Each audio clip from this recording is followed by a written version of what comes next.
హల్లెలూయా. ఎవరు ఏమనుకున్నారని మొహమాటం లేకుండా చెప్తాను. వాక్యం చెప్పేటప్పుడు ఎవరు ఎటు చూడద్దు, ఏమి డైరెక్షన్ ఎవరు ఇవ్వకూడదు, ఎవరు నోరు తెరవకూడదు. వాక్యం ఒకటే మనం వినాలి. పిల్లలు కూడా జాగ్రత్తగా వినండి, ఎందుకంటే మనం కొద్దిసేపు ధ్యానం చేస్తాం. వాక్యం నేను ఎక్కువసేపు చేస్తాను. చిన్నగా వాక్యం ధ్యానం చేసుకుందాం. దేవుడు మనకి ఏం చెప్తున్నాడో ఆ మాటలే ధ్యానం చేసుకుందాం. దేవుని స్తోత్రం. హల్లెలూయా. ఈరోజు మనం అందరం కూడా ఆసియా యొక్క జన్మదినోత్సవ నిమిత్తం ఈ గృహంలో మనం గుంపుకూడి ఉన్నాం. దేవుని నామాన్ని మహిమ కలుగుగాక. ఆయుష్ ఆరోగ్యం ఎవరిస్తారండి? ఎవరిస్తారు? ప్రాణం ఎవరు పెడతారు? దేవుడు. అన్ని దేవుడే చేశాడు. మరి మనం ఏం చేయాలి? ఇప్పుడు ఏం చేయాలి? దేవుడికి ప్రార్థన చేయాలా, కృతజ్ఞత చెల్లించాలా? ఏం చేయాలి? కృతజ్ఞతలు చెల్లించాలి. దేవుని స్తోత్రం. హల్లెలూయా. ఇది ఏంటంటే ఇప్పుడు బర్త్డే అని చెప్పుకుంటున్నాం కానీ వాస్తవం ఏంటిది? కృతజ్ఞత కూడిక. కృతజ్ఞత అంటే దేవుడికి మనం ఆయన చేసిన మేలుకి రుణపడి ఉన్నాం. నీవు చేసిన మేలు పాడపడుకున్నాం కదా, అవునా? అంటే దేవుడు చేసిన మేలుకి మనం ఏమిచ్చి కూడా ఆయన్ని మనము సంతృప్తి పరచలేము. కాబట్టి ఈ రోజున దేవుడు మనకు ఆయుష్ ఇచ్చాడు కాబట్టి వీఆర్ గ్రేట్ఫుల్ టు గాడ్. ఆయన ఆయుష్ ఇవ్వకపోతే మట్టి ఎలా ఉందో మనం కూడా అలా మట్టి. మనకి ఏం తెలియదు, ఏం జరుగుతుందో తెలియదు. ఇప్పుడు నేను వాక్యం చెప్తున్నాను కాబట్టి మీరు వింటున్నారు. నేను లేనప్పుడు మీరు వాక్యం వింటున్నారు. ఏం చేస్తుంది చూస్తానా? చూడను కదా. బైబిల్ కూడా బర్త్డేకి ఎక్కువ ప్రాధాన్యత ఇవ్వలేదు. బైబిల్లో కూడా చాలామంది అనుకుంటారు పాస్టర్ గారికి ఎలా చెప్తున్నారు అనుకుంటారేమో కానీ బైబిల్లో బర్త్డే కంటే కూడా మరణదినానికి ఎక్కువ ప్రాధాన్యత ఇచ్చి ఉన్నారు. దేవుని స్తోత్రం. ప్రసంగి ఏమంటాడు? ఒకటి జనదినము కంటే మరణదినము మేలు, అంతటితో నీ యొక్క పాపాలకి చిట్టాకి ఫుల్ స్టాప్. అంటే జీవితం అంతా కూడా రూపాంతరం ఎప్పుడు చెందుతుందంటే ఒక వ్యక్తి మరణించినప్పుడే కంప్లీట్ ట్రాన్స్ఫిగరేషన్ అంటారు. రూపాంతరం చెందుతూ ఉన్నది. అంటే బాహ్యం భౌతిక జీవితం అంతా కూడా గతించిపోయి యుగ యుగాలు మరణము లేనటువంటి జీవితంలోకి ఎంటర్ అవుతూ ఉన్నాం. దేవుని స్తోత్రం. బైబిల్లో ఇద్దరు వ్యక్తులు ఉన్న బర్త్డే చేసుకున్న వాళ్ళు ఎవరు? ఆది కాండంలో ఫరో రాజు, మరి కొత్త నిబంధనలో హేరోదు రాజు. వీళ్ళిద్దరూ కూడా బర్త్డే జరుపుకున్నారు. ఈ రెండు బర్త్డేలు కూడా ఎలాంటివంటే మంచివి కాదు. వాళ్ళిద్దరూ బర్త్డే జరుపుకోవడం వల్ల కీడే జరిగింది. ఏ కీడంటే ఆ యొక్క భక్ష్యదాయకుల అధిపతి, పానీయాలను పెంచే అధిపతి, వీళ్ళిద్దరూ కూడా పట్టుబడినప్పుడు అక్కడ ఈ యొక్క పానీయాలు ఇచ్చేటువంటి రాజుగారికి పానీయం ఇచ్చేటువంటి ఆ యొక్క అధిపతిని తప్పించాడు. ఆయన భక్ష్యాల అధిపతిని ఆయన ప్రాణం తీసేసాడు. బర్త్డే మరణం జరిగింది. హేరోదు రాజు బర్త్డే. హేరోదియా వచ్చి ఏం చేసింది? బాప్తిస్మ ఇచ్చేటువంటి యోహాను యొక్క కోరిక. తల ఏం కోరింది? తలను కోరింది. ప్రాణం తీసింది. రెండు బర్త్డేలు, ఇద్దరు కూడా రెండు ప్రాణాలు తీసింది. అంటే ఇక్కడ బైబుల్ ఎందుకు బర్త్డేకి ప్రాణం ఇవ్వలేదంటే, ఇప్పుడు దేవుని బిడ్డలారా మనం ఇక్కడ తెలుసుకోవాల్సిన విషయం ఏంటంటే, మరి ఈ యొక్క యోహాను బాప్తిస్మ ఇచ్చి యోహాను యొక్క తలను హేరోది అడగడం మార్కు సువార్త 6వ అధ్యాయంలో చదువుతాం. అలాగే 40వ అధ్యాయం, ఆదికాండం 40వ అధ్యాయంలో ఫరో చక్రవర్తి ఆ పానీయాలు ఇచ్చేటువంటి అధిపతి యొక్క ప్రాణాన్ని తీటు అక్కడ 40వ అధ్యాయంలో చదువుతాం. సో ఈ విధంగా బర్త్డే కంటే ఒక యొక్క జన్మదినం కంటే మరణదినం మేలు అని చెప్పేసి ఈరోజు యేసు ప్రభు వారిని నిరూపించారు. చాలా మంది క్వశ్చన్ చేస్తారండి, యేసు ప్రభు వారు మరి ఏ రోజున ఎగ్జాక్ట్గా పుట్టారని ప్రశ్నిస్తూ ఉంటారు. దానికి సమాధానం ఏంటంటే, ఈ యొక్క సృష్టి ఉందని ఏ విధంగా నమ్ముతున్నామో ఈ సృష్టి చేయడంలో ఆయన కూడా ఉన్నాడని, ఆయన సృష్టికర్త అని చెప్పేసి నమ్మడానికి ఏమాత్రం కూడా సందేహం లేదు. జగదుత్పత్తి వేయక మునిపే ఆయన ఉన్నాడు. జగదుత్పత్తి వేయక మునిపని ఈ సృష్టిని సృష్టించక మునిపే ఉన్నవాడు ఆయన ఉన్నాడు. ఎక్కడ ఉన్నాడు? తండ్రితో ఉన్నాడు. దేవుని స్తోత్రం. మరి ఈ రోజున చాలా మంది క్వశ్చన్ ఎందుకు డిసెంబర్లో జరుపుకుంటారంటే, డిసెంబర్ నెలలో మరి యేసు ప్రభు వారు పుట్టారు కాబట్టి ఆయన పుట్టాడనేటువంటిది వాస్తవం, చనిపోయినటువంటిది కూడా వాస్తవం. రెండు వాస్తవాలే. ఇంకా ఆయన ఈ రోజే పుట్టాడా, ఈ క్షణంలో పుట్టాడా? మనం బర్త్డే జరుపుకుంటున్నాం. మరి ఈ రోజున ఎగ్జాక్ట్ ఈ రోజే పుట్టిందా మరి ఆసియా? మరి ఎప్పుడో 2015లో 16లో పుట్టింది, అవునా? అయిపోయింది. మరి ఆ రోజు ఇప్పుడు మరి ఈ రోజు ఏం జరుపుకుంటున్నాం? It is a memory. అంటే పుట్టినరోజు జ్ఞాపకం చేసుకుంటూ ఉన్నాం. ఎందుకు జ్ఞాపకం చేసుకుంటున్నాం? ఇంతకాలం దేవుడు నన్ను కాపాడాడు కాబట్టి నేను దేవుడికి కృతజ్ఞత తెలియచేయడానికి బర్త్డే జరుపుకుంటూ ఉన్నాను. నా ఫ్రెండ్స్, స్నేహితులు, ఇరుగురు అందరూ పిలుచుకుని బర్త్డే జరుపుకుంటూ ఉన్నాం. ఈ బర్త్డే రోజున మరి 2 బర్త్డేల గురించి చెప్పాను. మరి 3వ బర్త్డే ఎవరు జరుపుకుంటాం? ఇక్కడ మనం ఆసియా బర్త్డే జరుపుకుంటున్నాం. ఇప్పుడు దేని బిడ్డలారా, ఈ బర్త్డే ఎలా ఉండాలంటే, బర్త్డే అన్నాం అంటే ఏంటి? బర్త్డే అంటే పుట్టుక. ప్రతిరోజు కూడా ప్రతి ఒక్క వ్యక్తి కూడా మన శరీరంలో చాలా కణాలు ఉంటాయి, సెల్స్ ఉంటాయి బాడీలో. అవన్నీ కూడా కొన్ని వేల సెల్స్ చచ్చిపోతూ ఉంటాయి. బర్త్డే వచ్చినప్పుడల్లా నువ్వు ముసలివాడి అవుతూ ఉన్నావు. You are nearing to death, అంటే మరణానికి దగ్గర అవుతూ ఉన్నావు. ఈ విషయాన్ని చాలా మంది గ్రహించరు, చాలా మంది గ్రహించరు. సో మరి ఈ రోజు ఆయన దగ్గర మనం వాక్యం అంటే పిల్లలకి బర్త్డే అంటే మనం కీర్తన కాడు చెప్పినట్టు 65వ కీర్తన 11 వచ్చిన ఏ బర్త్డే వచ్చినా కానీ 5వ ఒక సంవత్సరం మనం దయాకీర్ నీవు దయచేయుచున్నామని వాక్యం చదువుకుంటాం. అంటే 65వ కీర్తన 11 వచ్చి నెరవేర్పు ఎప్పుడు జరుగుద్దంటే, ఎప్పుడైతే ఈ పిల్లల్ని మనము దేవుని యందు భయభక్తులు కలిగి పెంచుతామో ఆ నెరవేర్పు అప్పుడు జరుగుద్దండి. ఎప్పుడు జరిగింది? 65వ కీర్తన 11 వచ్చి నెరవేరు. అందరూ కూడా దయాకిరీటం అంటే ద క్రౌన్ ఆఫ్ గ్రేస్. ఇది అంటే దయా అంటే గ్రేస్. ఇక్కడ కిరీటం అంటే ఏంటి? ఒక క్రౌన్. ఎవరిస్తున్నారు ఇది? సంవత్సరము అందు దయాకిరీటం ఎవరిస్తూ ఉన్నారు?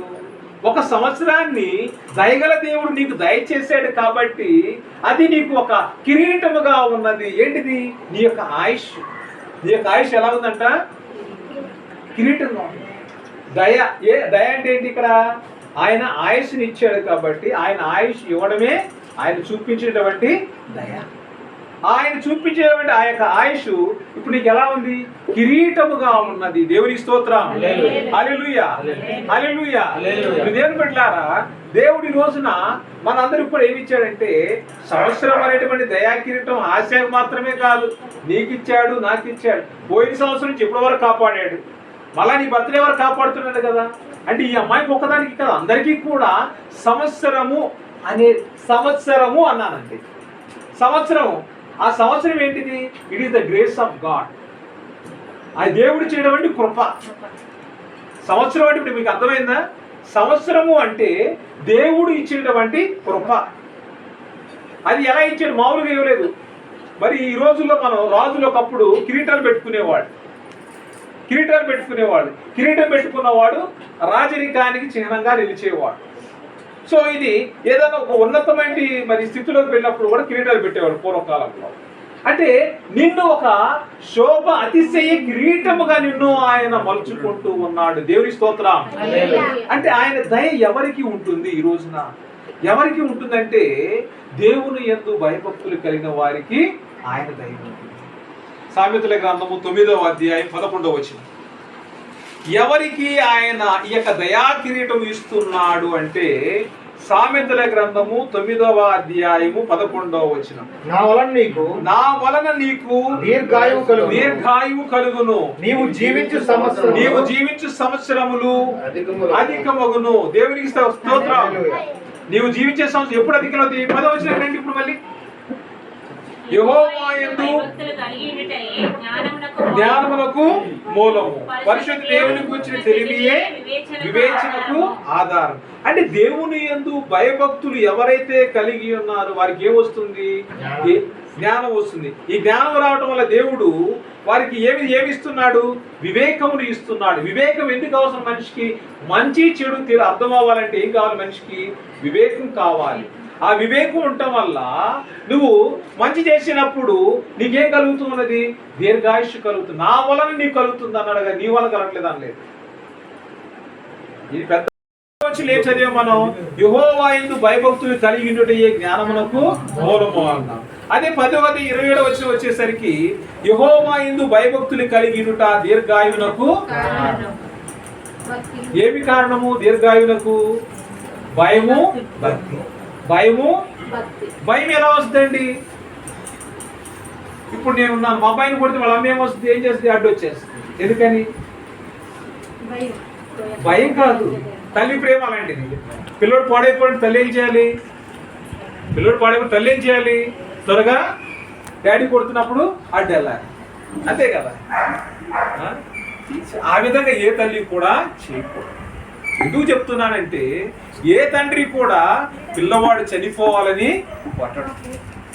ఓ తాగుబోతో, తిరుగుబోతో, మూర్ఖుడు అయితే మీరు అన్నట్టు రాయకేసి బైబిల్లో చదివాం కదా, పిల్లల్ని రాళ్ళకేసి కొట్టారని, అవునా? అంటే ఎందుకు? ఈ తండ్రి మంచోడే, పిల్లోడు ఏదో తప్పు చేశాడు, తండ్రి శిక్షించాలి కదా. వాక్యం ఎప్పుడు మనం ఏమన్నా దేవుని యందు భయభక్తులు కలిగి ఉంటే దీర్ఘాయువునకు కారణం. యెహోవా యందు భయభక్తులు కలిగి ఉంటే దేనికి కారణము? దీర్ఘాయువునకు కారణం. ఈ భయము భక్తి ఎలా వస్తుంది? మామూలు భక్తియా? మనకే భయం లేదండి, మనకే భయం లేదు, పిల్లలకి ఎలా భయం వస్తుంది? ఇప్పుడు ఇక్కడ ఏదో వైర్ పట్టుకున్నాను, కరెంట్ షాక్ పడితే నాకేముంది? భయం ఉంది. ఇది ఒక భయం. పిల్లవాడికి ఇది కరెంట్ అంటే ఎందుకంటే హ్యాపీగా వెళ్ళి నవ్వుకుంటూ వెళ్ళి పట్టుకుంటాడు వాడు. అంటే వాడు ఇన్నోసెంట్, వాడు అమాయకుడు. మనం ఎవరిని? తెలివి కలిగిన వాడు. మనకు ఒక అవేర్నెస్ ఉంది, వాడికి ఆ అవేర్నెస్ లేదు కాబట్టి వాడు డైరెక్ట్ పట్టుకుంటాడు, నవ్వుతూనే ప్రాణం ఇచ్చేస్తాడు. ఇది అమాయకత్వం. సో అమాయకుడికి ఇప్పుడు మనం ఏం చేయాలి? నాయనా నువ్వు అది కరెంటు వైర్ రా, పట్టుకుంటే చనిపోతావరా అని వాడికి ఎవరు నేర్పాలి? తల్లిదండ్రులే. మరి మనల్ని చేసేటువంటి దేవుడు ఉన్నాడు, మనం చేసే ప్రతి ఒక్కడు కూడా ఆయన చూస్తున్నాడు అని ఎవరు నేర్పాలి? స్కూల్లో టీచర్ నేర్పుతారా? ఎవరు నేర్పుతారు? మనం అనుకుంటాం టీచర్ నేర్పుతారు అనుకుంటాం, కానీ ఇంటి దగ్గర ఎవరు నేర్పాలి? తల్లిదండ్రులే నేర్పాలి. ఇప్పుడు 22వ అధ్యాయం సామెతలు కదా 22:6 అందరికీ తెలుసు. బాలుడు నడవలసిన త్రోవను వాడికి నేర్పాలి. వాడు పెద్దవాడైనప్పుడు ఏం చేస్తాడు? దాని నుండి తొలగిపోతాడు. అది 23వ వచనం, 23వ అధ్యాయం రండి. సామెతల గ్రంథం 23వ అధ్యాయము 13వ వచనం. నీ బాలులను శిక్షించుట మానుకొనకుము, బెత్తముతో వాడిని కొట్టిన వాడు చావకుండును. బెత్తముతో వాడిని కొట్టిన పాతాళమునకు పోకుండా వాని ఆత్మను నీవు తప్పించడు. అంటే ఇప్పుడు స్టిక్ పట్టుకోవడమే ఏమవుద్ది? పిల్లోడికి భయం. ఇప్పుడు ఏమైంది? ఇప్పటికి భయం వచ్చిందా? భయం వచ్చిందా రాలేదా? అంటే భయం వచ్చింది కాబట్టి ఇప్పుడు మరి వాడికి ఇప్పుడు దేని గురించి చెప్పాలి మనం? భయము, ఒక భయం వచ్చేసింది, కర్ర పట్టుకుంటే కొడతారు మా డాడీ అని చెప్పి వాడు భయం వచ్చేసింది. నెక్స్ట్ అసలు నన్ను కూడా కొట్టేవాడు ఇంకొక అతను ఉన్నాడు రా, ఆయనే మనం సృష్టించినటువంటి దేవుడు, ఆయన అన్ని చూస్తున్నాడు, ఆయన మనల్ని ఇది చేయొద్దని చెప్పాడు. ఎవరు చెప్పాలి ఇప్పుడు? తల్లిదండ్రులు చెప్తే పోతాం. దేవుని యందు భక్తి ఎవరు నేర్పాలి? తల్లిదండ్రులు నేర్పాలి. భయం ఎవరు నేర్పాలి? తల్లిదండ్రులు నేర్పాలి.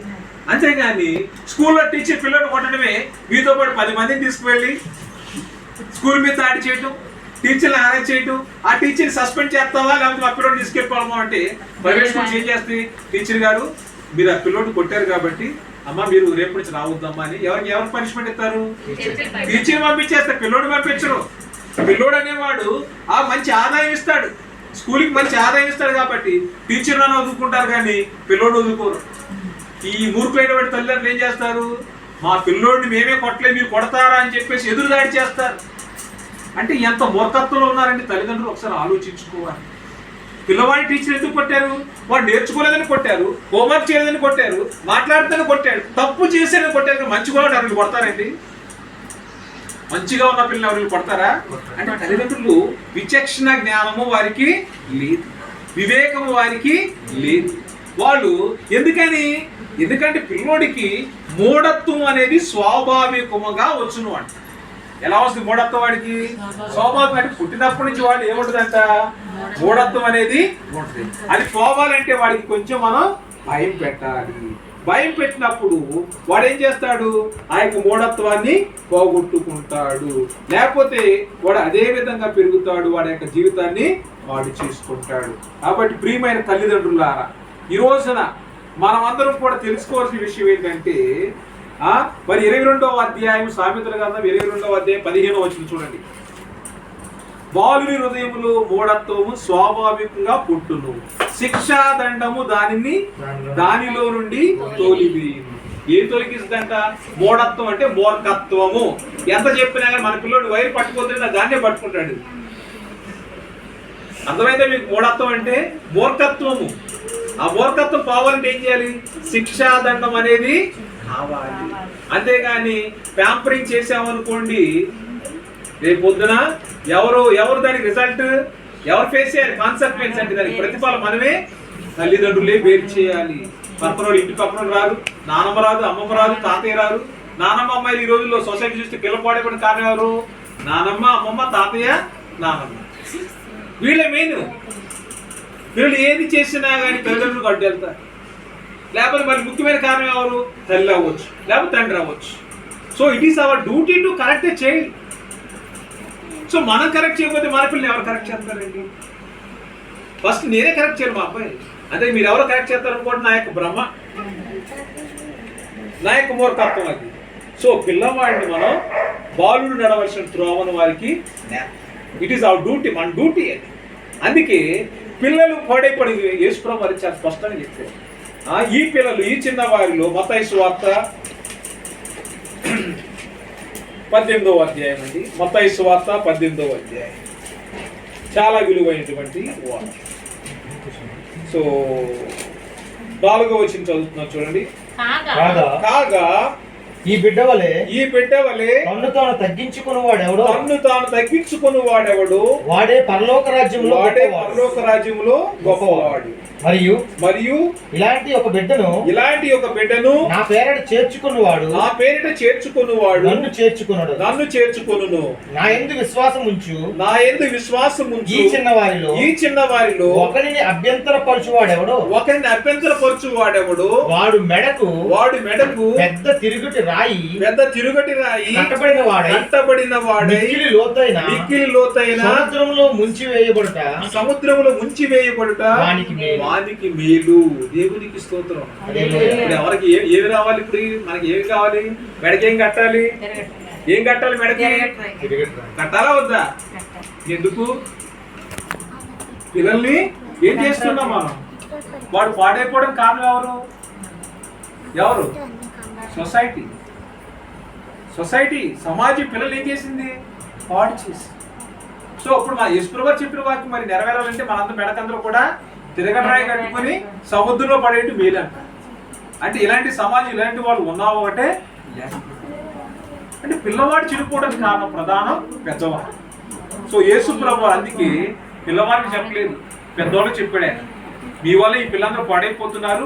అందుకే 20 సంవత్సరాలు పైబడిన వారు ఎవరు కూడా వాగ్దాన భూమిలో ప్రవేశించలేదు. ఇశ్రాయేలు ఎవరు కూడా 20 సంవత్సరాల కంటే ఎక్కువ వయసు ఉన్న వాళ్ళు ఎవరు కూడా వాగ్దాన భూమిలోకి ఇద్దరు ప్రవేశించారు. ఎవరు? యెహోషువ, కాలేబు. వీళ్ళిద్దరే ప్రవేశించారు పెద్దవారు. మిగిలిన వాళ్ళందరూ కూడా 20 సంవత్సరాల కంటే తక్కువ ఉన్న వాళ్ళు మాత్రమే వాగ్దాన భూమిలోకి వచ్చారు. ఈరోజు అంటే వాళ్ళే ఏమీ లేదు, అభ్యంతరాలు ఏవి కూడా వాళ్ళు కలుగు చేయలేదు. పెద్దలు ఏం చేశారు? సనుక్కున్నారు. ఇజ్రాయేల్ పెద్దలు సనుక్కున్నారు, ఒకరి మీద ఒకరు నిందలు వేసుకున్నారు. కాబట్టి దేవుడు వాళ్ళని వాగ్దాన భూమిలోకి ప్రవేశించకుండా శిక్షించి ఉన్నాడు. కాబట్టి ప్రియమైన తల్లిదండ్రులారా, పిల్లల బర్త్డే జరుపుకుంటున్నాం మనం అందరం కూడా. ఈ రోజు తెలుసుకోవాల్సింది ఏంటంటే ఇది బర్త్డే సెలబ్రేషన్, చాలా హ్యాపీ మూమెంట్. మరి నా మాటలన్నీ కూడా మంచి వార్నింగ్ లేకుండా అనుకుంటున్నాను నేను. మరి మొన్న వాక్యం చెప్పినప్పుడు కూడా గోపాలపట్నంలో కూడా ఇదే విషయం జ్ఞాపకం చేశాను. ఇప్పుడు కూడా దేవుని కృపను బట్టి మనం అందరం కూడా ఈ విషయంలో ప్రియపెట్టారా, తల్లిదండ్రుల పాత్ర చాలా ఇంపార్టెంట్. నేను ఎప్పుడు కూడా చిన్నపిల్లల విషయంలో మనం ఎలా ఉండాలంటే చాలా పర్ఫెక్ట్గా ఉండాలి. They are imitators. పిల్లలు మనల్ని అనుకరిస్తారు, వాళ్ళకి తెలియదు. సో మనం లైవ్ ప్రెజెంటేషన్ మొదట వాళ్ళు మనల్నే చూస్తారు. ఉదయం లేచినప్పుడు నన్ను చూస్తారు, మా ఆవిడ చూస్తారు, వాళ్ళు నేర్చుకుంటారు. మనం ఏం చేస్తాం? వాళ్ళు జస్ట్ ఇమిటేట్ చేస్తారు. సో మనకి ఇది యేసుప్రభువు ఏమన్నదు? నీకు డేంజర్ రా బాబు అంటున్నాడు. ఎందుకు? ఆ పిల్లవాడు కనుక దారి తప్పాడా, నువ్వు ఎక్కడ ఉంటావు? మనమందరం కూడా నేను రక్షణ పొందే పరలోకంలో ఉన్నాం అనుకుంటున్నాం. మరి యేసుప్రభువు చెప్పాడు పరలోకంలో ఉంటాం మనం. ఎందుకు ఉండమండి? ఈ పిల్లవాళ్ళు పాడైపోవడానికి మనము కారణమయ్యాము, ఉత్తరవాదులం అయ్యాం. కాబట్టి పరలోక రాజ్యంలో స్థానాన్ని కోల్పోతాం. అంటే రక్షణ పొందే ప్రతి ఒక్కరు పరలోకం వెళ్తారు. మరి యేసుప్రభువు చెప్పిన వాక్య ప్రకారం అయితే మనకి ఏముండదు? పరలోకం అనేది రక్షణ పొందిన మనకు ఎందుకు కష్టం అవుతుంది? మన వల్ల ఈ పిల్లలు పాడైపోవడానికి కారణమయ్యారు. కాబట్టి రక్షణకు దూరం అవుతుంది. మరి ఒక టీచర్ అయితే టీచరు, తల్లి అయితే కుటుంబంలో ఉన్న పిల్లలకి, మరి సమాజంలో ఒక బోధకుడు, ఒక పాస్టర్ గారు అయితే సంఘంలో ఉన్న బిడ్డలకి అందరూ కూడా ఎలా ఉండాలి? మాదిరిగా ఉండాలి. అందుకే పౌలు గారు నన్ను పోలి నడుచుకోమంటారు. నన్ను పోలి నేను క్రీస్తుని పోలి నడుచుకుంటున్నాను, మీరు నన్ను పోలి నడుచుకోండి. ధైర్యంగా ఏ తల్లి తండ్రి అయితే పిల్లలకి ఈ విధంగా చెప్తారో వాళ్ళు నిజమైనటువంటి తల్లిదండ్రులు. అంతేగాని పిల్లలకి ఒరే వాళ్ళ ఇంటికి వెళ్ళకు, వాళ్ళు ద్వేషించరా, వాళ్ళు తిట్టరా, ఈ విషయాలు మనం నేర్పకూడదు. పిల్లలకి ఎప్పుడు కూడా ఈ విషయాలు నేర్పకూడదు. ఎట్టి పరిస్థితుల్లో కూడా ఒకరిని ద్వేషించమని కానీ కారణము లేకుండా ఏ వ్యక్తినైనా కానీ ఏ మతమునైనా కానీ దేనినైనా కానీ మనం ద్వేషించకూడదు. ఏ భూమి మీద ఏ వ్యక్తిని కూడా మనం ద్వేషించకూడదు. ద్వేషం అనేటువంటిది నరహత్యకు సమానం. అంతటి ఘోరమైన పాపం మనము చేయకూడదు. కాబట్టి పిల్లలను పెంచే విషయంలో శ్రద్ధ వహిద్దాం. దేవుడు మరి ఎందుకంటే ఇవన్నీ కూడా ఎలా సాధ్యం అంటే మనం అందరం కూడా రక్షణ పొందినటువంటి వారు. పరిశుద్ధాత్మ దేవుడు మనలోకి వచ్చి ఉన్నాడు. ఈ పరిశుద్ధాత్మ నడిపింపులు అనేక మంది పిల్లల్ని మనము మంచి మార్గంలో నడిపించాలి. మనం ట్రైన్ చేయాలి. వాళ్ళని నడిపించడం అంటే ఏంటి? వాడిని పట్టుకుని నాయనా ఇది అని చెప్పేసి మంచి మార్గం నేర్పించాలి, ట్రైనింగ్ ఇవ్వాలి. డాగ్ కుక్కలు పట్టుకుంటారు అందరూ కూడా, పెట్ డాగ్స్ ఉంటాయి. వాళ్ళు ఎంత బాగా ట్రైనింగ్ ఇస్తాయి మాట అంటే, అవునా కదా? సో అలాగా ట్రైనింగ్ అనేది చాలా ఇంపార్టెంట్. మనం గ్రూప్స్కి వెళ్తాం, గ్రూప్స్ ప్రిపరేషన్కి వెళ్తాం, మరి పోలీస్ జాబ్కి వెళ్ళాలంటే వెళ్తాం, నేవీ, ఆర్మీ అన్నిటికీ ట్రైనింగ్ తీసుకుంటాం. సో అన్నిటికంటే ముఖ్యమైన ట్రైనింగ్ ఏంటంటే పిల్లల్ని పెంచడానికి ఫస్ట్ తల్లిదండ్రులు ట్రైనింగ్ తీసుకోవాలి. తర్వాత అది నేర్చుకున్నటువంటి పిల్లలు దాన్ని ఫాలో అవ్వాలని వాక్యము తెలియచేస్తూ ఉన్నది. కాబట్టి ప్రార్థన చేద్దాం. చిన్న పిల్లలందరి కోసం ప్రార్థన చేద్దాం. తల్లిదండ్రులుగా మన బాధ్యత, మన రెస్పాన్సిబిలిటీ ఏమిటి? ఫస్ట్ మన రెస్పాన్సిబిలిటీ, మన బాధ్యత తెలియాలి కదా. మరి ఇందాక మనం ద్వితీయోపదేశకాండం 6వ అధ్యాయాన్ని చదివాం. ఎలా ఇది అసలు నేర్పించే విషయంలో నిజంగా ఏ మాత్రము కూడా లోటు లేకుండా మనము నేర్పించాలి. నీవు నీ కుమారులకు నేడు 6వ అధ్యాయం 6వ వచనం, ద్వితీయోపదేశకాండం 6వ అధ్యాయం 6వ వచనం. నేడు నేను నీకు ఆజ్ఞాపించి ఈ మాటలు నీ హృదయంలో ఉండవలెను. నీ కుమారులకు వాటిని అభ్యసింప చేసి నీ ఇంట కూర్చుండినప్పుడును, త్రోవను నడిచినప్పుడును, పండుకొన్నప్పుడును, లేచినప్పుడును వాటిని గురించి మాట్లాడవలెను. సూచనగా వాటిని నీ చేతికి కట్టుకొనవలెను.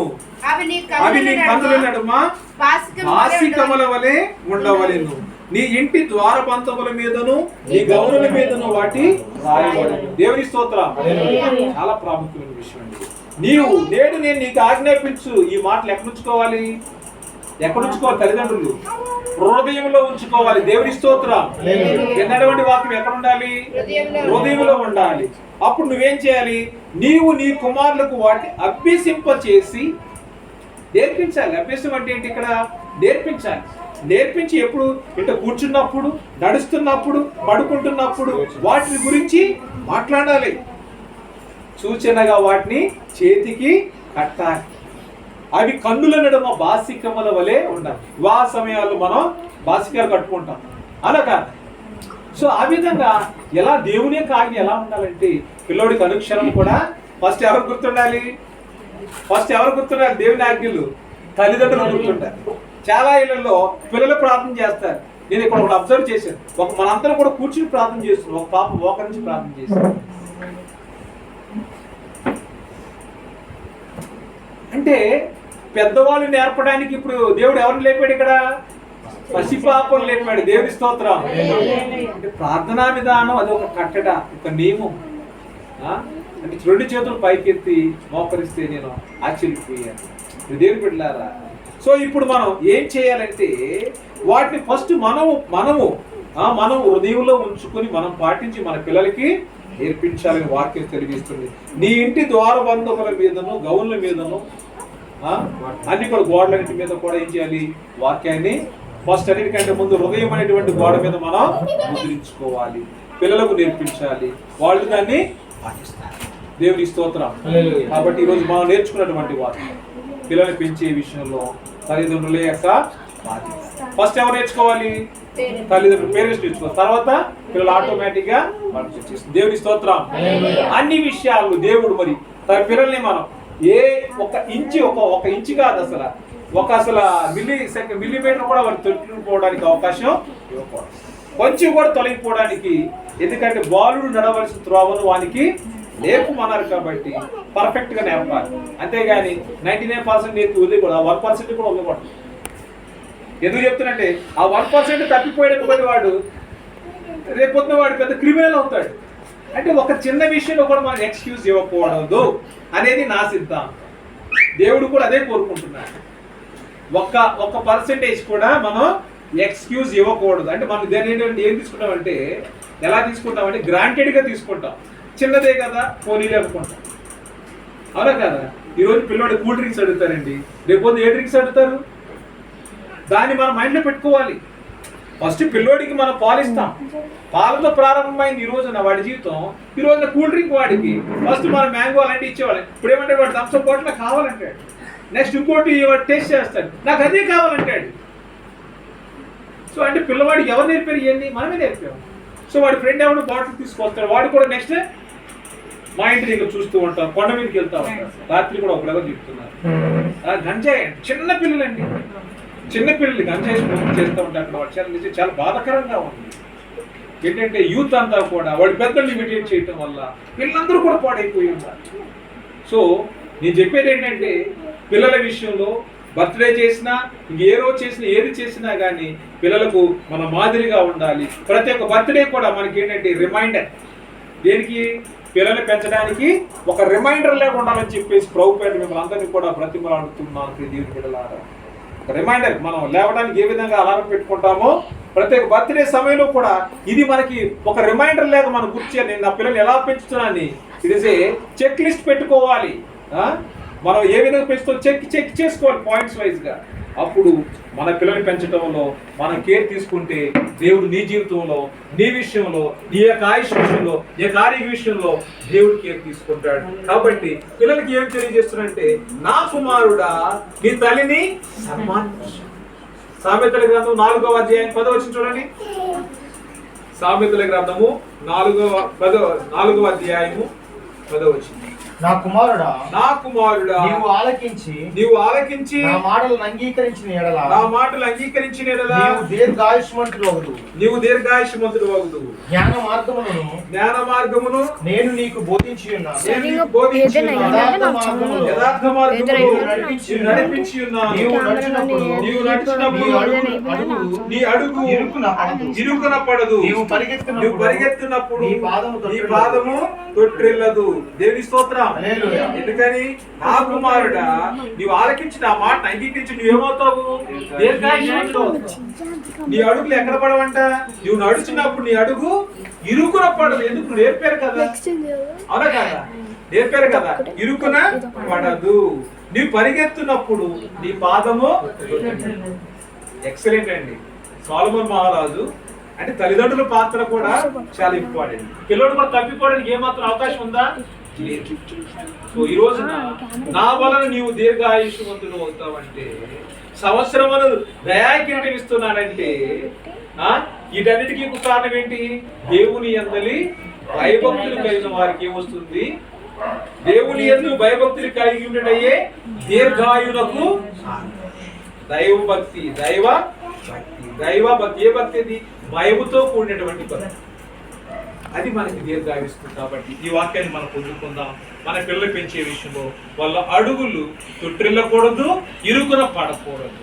ఒక తల్లిగా, మా తండ్రిగా పిల్లల విషయంలో శ్రద్ధ తీసుకుందాం. పిల్లలు పెంచే మార్గాన్ని దేవుడు మాకు తెలియజేయమని ప్రార్థన చేసుకుందాం. దేవుడి కొద్దిపాటు దీవించి ఆశించి కాపాడును. Amen. Praise the Lord. Hallelujah. ప్రార్థన చేద్దాం. బ్రదర్ సరిసి వచ్చిన ఆరాధన